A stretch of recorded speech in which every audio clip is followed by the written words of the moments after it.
جب کہنے والوں نے حضور صلی اللہ علیہ وسلم کو کہہ دیا کہ محمد ابتر ہو گئے، ان کی نسل ختم ہو گئی،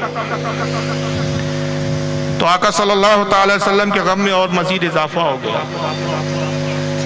رب کو گوارا نہ ہوا کہ میرے محبوب کو ابتر کہا جائے اور میرا محبوب غمگین ہو۔ سورہ کوثر نازل ہوئی اور رب تبارک و تعالیٰ نے ارشاد فرمایا، حبیب غم کیوں فرماتے ہو، آپ غم کیوں کرتے ہو؟ اِنَّا أَعْطَيْنَاكَ الْكَوْثَرَ، اے میرے حبیب ہم نے آپ کو کوثر عطا کیا۔ اب یہ لفظی ترجمہ میں نے کیا کہ ہے محبوب ہم نے آپ کو کوثر عطا کیا، مگر در حقیقت یہ کوثر ہے کیا؟ کوثر کے معنی کیا ہے؟ کوثر کس شے کا نام، کس چیز کا نام ہے؟ تو مفسرین نے دو تشریحات بیان کی، دو تفسیریں کی۔ ایک یہ ہے کہ کوثر جنت کی ایک نہر ہے، اور یہ اتنی طویل اور اتنی لمبی اور اتنی چوڑی نہر ہے کہ نبی پاک صلی اللہ تعالیٰ علیہ وسلم کا جو جنت میں محل ہے، جنت الفردوس میں جو آپ کا قصر ہے، محل ہے، وہاں سے یہ نہر پھوٹتی ہے اور پوری جنت کا دورہ کرتی ہے۔ جنت کا کوئی ایسا حصہ نہیں، کوئی ایسا گوشہ نہیں ہے کہ جہاں نہر کوثر نہ جاتی ہے۔ اور آقا صلی اللہ تعالی وسلم اپنے نہر کوثر کے بارے میں ارشاد فرماتے، حدیث پاک میں، اور صحیح حدیث صحیح الاسناد حدیث ہے کہ آقا کہتے ہیں کہ میرے حوض کوثر کا پانی، میری نہر کوثر کا پانی برف سے زیادہ سرد ٹھنڈا، دودھ سے زیادہ سفید اور شہد سے زیادہ میٹھا ہے، اور جو میرے آب کوثر سے ایک مرتبہ پی لیں گا پھر وہ کبھی پیاسا نہیں رہے گا۔ اور فرماتے ہیں کہ اس کے پیالے ستاروں کی تعداد کے برابر، جتنے آسمان میں ستارے ہیں انہی کی تعداد کے مطابق اس کے پیالے ہیں۔ اور پھر دوسرے مقام پہ فرماتے ہیں کہ میں ساقی کوثر ہوں، بروز قیامت جب میری امت پیاس کی شدت کے ساتھ آئیں گی، انہی آسمان کے تاروں کے برابر، ان کی تعداد کے مطابق جو کوثر پلانے کے لیے پیالے، میں ان پیالوں سے اپنی پیاسی امت کو سیراب کروں گا۔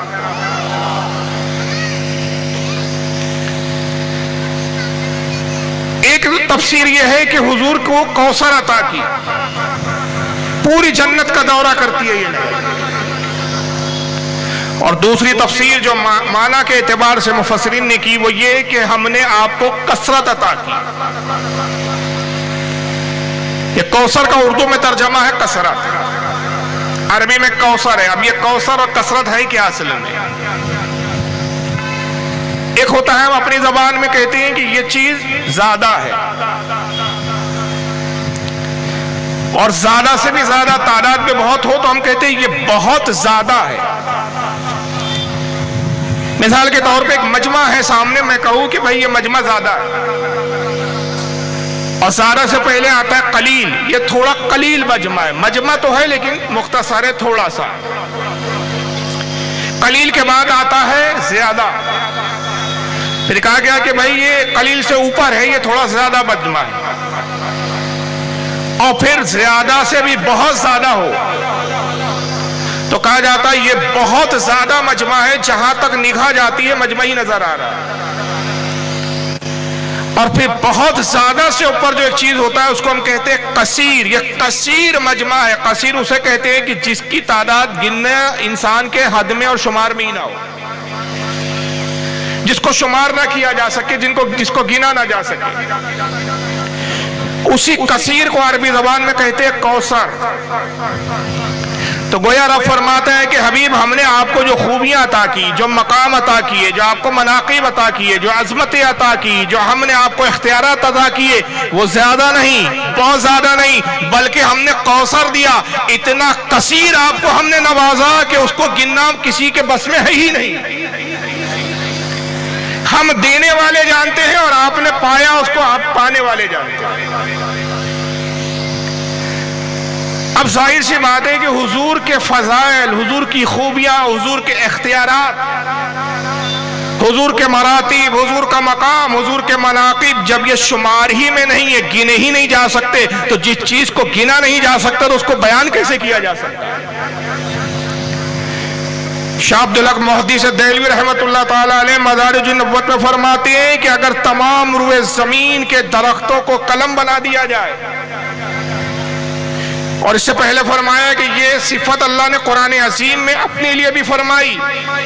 مگر اپنی عطا اور اپنی بخشش سے یہ فضیلت اپنے محبوب کو بھی عطا کی کہ اگر تمام زمین کے درختوں کو قلم بنا دیا جائے، زمین و آسمان کو کاغذ بنا دیا جائے، اور جتنے پانی دنیا میں اور آسمان اور جنت میں پائے جاتے ان تمام پانیوں کو سیاہی روشنائی بنا دیا جائے، انک بنا دیا جائے، اور اول اور آخر جتنے مخلوق ہیں سب نبی کریم صلی اللہ تعالی وسلم کی تعریف و توصیف میں مصروف ہو جائیں، کلموں سے حضور کی تعریف لکھی جائے، فرشتے بھی اس میں شامل ہو، جنات بھی اس میں شامل ہو، انسان بھی اس میں شامل ہو، ساری مخلوق شامل ہو جائے، اور اس قلم سے وہ محبوب مصطفیٰ صلی اللہ علیہ وسلم کی تعریف لکھنا شروع کرے، یہ زمین و آسمان بھر جائیں گے، سیاہی ختم ہو جائیں گی، انک ختم ہو جائیں گی، قلم گھس گھس کے ختم ہو جائیں گے، مگر مصطفیٰ صلی اللہ تعالی وسلم کی تعریف و توصیف کا ایک باب بھی مکمل نہیں ہو سکے۔ اور کیوں نہیں ہو سکے گا؟ اس کی وجہ بھی قرآن عظیم فرماتا ہے کہ اللہ فرماتا ہے محبوب تمہاری ہر آنے والی ساعت پچھلی ساعت سے بہتر ہے۔ ایک گھڑی گزری کہ آپ کا جو مقام ہے، اگلی جیسی گھڑی آتی ہے آپ کا مقام بڑھ جاتا ہے، دوسرا لمحہ آتا ہے آپ کا درجہ مقام بڑھ جاتا ہے، تیسرا لمحہ آتا ہے آپ کا مقام و درجہ بڑھ جاتا ہے، ہر لمحے مقام بڑھتا جا رہا ہے۔ تو اب شمار کرے بھی تو کیسے کرے؟ اگر کسی کو اللہ یہ اختیار بھی دے کہ میرے محبوب کی تعریف و توصیف کرو، میرے محبوب کی خوبیوں کو شمار کرو، جب تک شمار کریں گا لمحہ جیسی گزرے گا مقام و مرتبے میں اور مناقب میں اضافہ ہو چکا ہو۔ تو ممکن ہی نہیں ہے کہ مصطفیٰ صلی اللہ تعالی علیہ وسلم کی تعریف مخلوق بیان کر سکے۔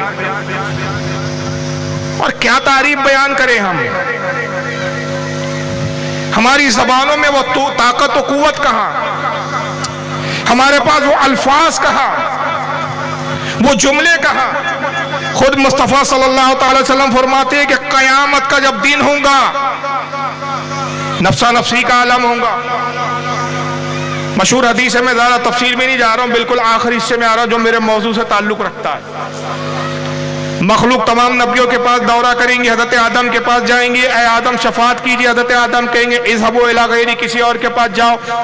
حضرت شیس کے پاس آئیں گے، کسی اور کے پاس جاؤ، حضرت الیاس، حضرت ادریس علیہ السلام، حضرت موسیٰ، حضرت ہارون، حضرت یوشع، حضرت شمون، یہاں تک کہ حضرت عیسیٰ تک امتیں آئیں گی، اور ہر نبی یہی کہے گا کسی اور کے پاس جاؤ، اذهبوا الی غیری، نفسی نفسی آج ہمیں اپنی پڑی ہے۔ مگر جب عیسیٰ علیہ السلام کے پاس امت پہنچیں گی تو عیسیٰ علیہ السلام فرمائیں گے، ارشاد فرمائیں گے کہ اذهبوا الی محمد صلی اللہ تعالی علیہ وسلم، جاؤ محمد صلی اللہ علیہ وسلم کے پاس جاؤ۔ آقا فرماتے ہیں جب ساری امت میرے پاس آئیں گی، ہر نبی سے یہ سن کر آیا تھا اذهبوا الی غیری، کسی اور کے پاس جاؤ، لیکن میں اذهبوا الی غیری نہیں کہوں گا، مجھے ہی وہ مقام دیا جائے گا جو کسی نبی کو میسر نہیں ہوگا۔ میں کہوں گا انا لہا، میں ہی اس کام کے لیے ہوں، میں ہی اس کام کے لیے۔ حضور کہتے ہیں اب میں شفاعت کی اجازت کے لیے سجدہ کروں گا، اپنے رب سے اجازت چاہوں گا، مولا شفاعت کی اجازت عطا فرما دو کہ میں گناہگاروں کو بخشوں۔ تو اب جب سجدہ کروں گا تو حضور فرماتے ہیں یہ میرا سجدہ، دو روایتیں آئی ہے، ایک روایت میں اشہد الامات میں شاہ عبدالحق فرماتے ہیں کہ جب سے دنیا بنی اور جب دنیا ختم ہوگی اتنی مدت کا آپ کا سجدہ ہوگا، یعنی ابھی دنیا بنے کتنے ہزار سال ہو گئے ہم بھی اس کو نہیں جانتے ایگزیکٹ فیگر ہم، البتہ ایک تخمینہ یہ ہے، بس اس سے اندازہ لگا لیں کہ حضرت آدم زمین پر آئے، ان سے پہلے جنات بھی آباد تھے، ان سے پہلے اور بھی مخلوقات آباد تھی، زمین بہت پہلے بنائی گئی، لیکن حضرت آدم کو ہی آئے ہوئے زمین پر تقریباً 7,500 سال کا عرصہ گزر چکا ہے۔ اللہ جانے قیامت کب آئیں گی، جب سے زمین پیدا کی گئی جب فنا ہوں گی، یہ جو پوری مدت ہے اتنی مدت کا ایک طویل میرا سجدہ ہوگا۔ اور ایک دوسری روایت میں ہے کہ آقا کہتے ہیں 5,000 سال کا میرا سجدہ ہوگا، اور ان 5,000 سال کے سجدے میں کیا کروں گا، اپنے پروردگار عالم کی وہ تعریف بیان کروں گا، نہ مجھ سے پہلے کسی نے بیان کیا نہ میرے بعد کوئی بیان کرے گا۔ میں اپنے رب کی تعریف کروں گا اور میرا رب میری تعریف بیان کرے گا، اور میری وہ تعریف بیان کرے گا نہ اس سے پہلے اس نے بیان کیا تھا نہ اس کے بعد کسی کے لیے بیان کرے گا۔ نعرہ تکبیر، نعرہ تکبیر، نعرہ رسالت، نعرہ رسالت، مسلک اعلی حضرت تحفظ ناموں سے رسالت تحفظ ناموں سے رسالت حضرت علامہ مولانا فاروق خان رضوی صاحب قبلہ نعرہ تکبیر نعرہ رسالت بہت خوب سبحان اللہ سبحان اللہ اِنَّا أَعْطَيْنَاكَ الْكَوْثَرَ اے محبوب ہم نے آپ کو کثرت عطا کی شمار نہیں کر سکتے گن نہیں سکتے وہ خوبیوں سے ہم نے نوازا جتنے خصائص ہمیں پتا ہے جو کچھ علماء نے لکھ دیا اور لکھا بھی کیا یار میں کہتا ہوں جتنی تعریف و توصیف آج تک اب تک جتنے محدثین نے لکھی جتنے ائمہ نے کتابیں لکھی جلدوں کی جلدیں کتابوں کی ہزاروں کتابوں تو ناپید ہے صرف اتنا اندازہ لگائیے کہ ہلاکو نے بغداد پر حملہ کیا تھا تاریخ میں ہے جتنے محققین کے سرمائے تھے بغداد میں ایک سب سے بڑی اس وقت دنیا کی ایک بڑی عظیم لائبریری تھی جس میں اسلامی انسائکلوپیڈیا کی عظیم کتابیں اور انسائکلوپیڈیا تھا ہر موضوع پر ہر فن پر کتابیں تھی حضور کی تعریف و توصیف حضور کی حدیثوں پر کتابیں حضور کے خصائص پر کتابیں حضور کے مناقب پر کتابیں حضور کے اختیارات پر کتابیں اتنی بڑی لائبریری تھی ہر بادشاہ نے اس میں اضافہ کیا تھا جب ہلاکو نے بغداد پر حملہ کیا جاہل آدمی تھا گوار آدمی تھا اس نے کہا کہ یہ کتابیں جو ہیں اگر یہ فنا نہ کی گئی تو یہ ہو سکتا ہے کہ جن مسلمانوں کو میں نے فنا کیا انہی کتابوں کی بدولت دوبارہ یہ سر اٹھائے ان علوم کی بنیاد پر یہ دوبارہ قوت حاصل کر لیں گے انہیں کمزور کرنا ہے تو انہیں تعلیم سے دور کرو ان کتابوں کو دریا دجلہ میں پھینک دو بغداد میں آج بھی دریا دجلہ جاری و ساری بہت بڑا دریا ہے ان دریاؤں میں جب وہ کتابیں پھینکی گئی مورخین نے لکھا کہ 7 روز تک دریا کا پانی اپنے وجود کو اپنی پہچان کو اپنی نشانی کو کھو چکا تھا 7 روز تک دریا دجلہ کا پانی سیاہی کی وجہ سے کیونکہ اس وقت ہاتھ سے کتابیں لکھی جاتی تھی وہ کتابیں جب دریا دجلہ میں ڈالی گئی اس کی سیاہی پانی میں گھلی 7 روز تک دریا دجلہ کا پانی سیاہ اور کالا نظر آتا اندازہ لگائیے کتنی کتابیں دریا دجلہ میں ڈال دی نہ جانے کتنی کتابیں جن کے ہم نام بھی نہیں جانتے جن کے وجود ختم ہو گئے جتنی موجود ہیں جتنی ہم جانتے ہیں جتنی لائبریریوں میں مصر کی آپ لائبریریوں میں چلے جائیں ترکیوں کی لائبریریوں میں چلے جائیں لاکھوں کتابیں ہیں اسلام کی لٹریچر پہ لاکھوں کتابیں بھری پڑی ہیں جن کو ہم پورا پڑھنا بھی چاہیں تو زندگی ہماری ختم ہو جائے لیکن ہم اس لٹریچر پر احاطہ نہ کر سکے پورا نہ پڑھ سکے جتنی تعریف و توصیف لکھی گئی لکھی جا چکی لکھی جائیں گی ساری تعریف و توصیف کو ایک پلے میں رکھ دو اور خدا کی قسم صرف حضرت حسان کے صحابی رسول کے اس ایک شعر کو اس ایک نعت کے اشعار کو ایک پلے میں رکھ دو ان کے اشعار تمام تعریفوں پر وزنی اور بھاری ہے بے شک سبحان اللہ اور اس کی وجہ کیا ہے کیوں بھاری ہے ہم نے حضور کی تعریف کی کرم فرما دے کہ مجلس میں تشریف لے آئے ضروری نہیں ہے کہ ہر مجلس میں آئے ہمارا عقیدہ ہے کہ حضور حاضر و ناظر ہے مگر حاضر و ناظر کا یہ مطلب نہیں جو غیر دھوکہ دیتے کہ ہر جگہ ہے کیا ایک احمق ہے مر گیا اور مر کر مٹی میں مل چکا ہے اب تو اللہ جانے کون سے دہتی بھی آگ میں ہوں گا طاہر گیابی صاحب نام تھا ان کا وہ مذاق اڑاتے ہوئے ایک جلسے میں اس نے کہا تھا کہ دیکھو میری کرسی کے نیچے تو نہیں ہے ہر جگہ حاضر ہے تو میری کرسی کے نیچے تو نہیں ہے غلط ترجمانی کرتے ہیں غلط فہمیاں پیدا کرتے ہیں ہمارے عقیدے کچھ اور ہوتے ہیں عوام کو گمراہ کرنے کے لیے بتائے کچھ اور جاتے ہمارا عقیدہ یہ کہ حضور حاضر و ناظر ہے اس کا یہ مطلب نہیں ہے کہ ہر جگہ ہر وقت حاضر ہے ہمارا عقیدہ صرف حاضر ہونے کا نہیں ہے ہمارا عقیدہ ناظر ہونے کا بھی ہے جو جاہل قوم ناظر کا مطلب نہ سمجھی وہ کیا ہمارے عقیدے کی ترجمانی کرے ہم حاضر نہیں کہتے ہم کہتے حاضر و ناظر ہے مصطفیٰ حاضر بھی ہے ناظر بھی ہے کیا مطلب جہاں بھی آپ حاضر ہے تو جس جگہ ہے وہاں حاضر ہے جہاں حاضر ہے وہاں سے پوری کائنات پر ناظر ہے کسی شخص نے میں نام نہیں لیتا اعتراض کیا تھا بمبئی کی سرزمین پر نیٹ پہ وہ تقریر میری ڈلی ہوئی ہے برجستہ اعتراض تھا میں نے برجستہ جواب دیا تھا